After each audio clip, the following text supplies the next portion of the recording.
ஷாட்ல 4 அடி அடி ஊய்ந்தனே சப்பா. ஏய் நான் ஃபர்ஸ்ட் மேலாம் வர முடியாதுடா. இப்ப பாக்ஸிங் கிளாஸ் போறேன். நான் பெரிய பாக்ஸர் ஆகும். நான் போய் ரூட்ல சும்மா கையெல்லாம் வாங்காதண்ணா.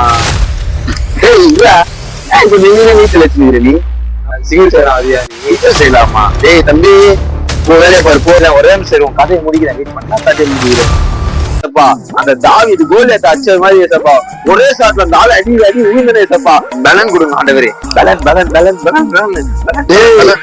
என்ன பண்ற? ஜாம் பண்ணு போனா. ஏய் பலன்டா. இப்போ என்ன இயேசுவோட பலன் கேக்குறீங்க? பலனா? ஓ பலனா பலன். ஓ பலனா. இதுதானே உனக்கு பலனே? நோ விசாசாம் சந்திர கோலியாத் பாரு. இந்த தாவீது தான அடிக்க போற ஒரே அடினா ஆனா ஊய்னனா. அவன் கோலி அடி நிறைய பேரு கடவுள் நாமத்தை வீங்க வந்து அன்னைக்கு கோலி அடிச்ச தாவீது ஜெயித்த போது ஆண்டவர் நாம மையப்படுது. இப்ப நீ அவன் அச்சனா சண்டை போட்டு போலீஸ் ஸ்டேஷன்ல ஜெயில உட்காந்துருக்க. உங்க அப்பா ஒரு பாஸ் அவரு பேர் எடுத்து போகும். இதுல ஆண்டவர் நாம மையப்படுது. போடா போடா பாப்பா போய் பாருங்க. இதுல ஒழுங்கா படிக்கல அது எப்படி வாழுங்க.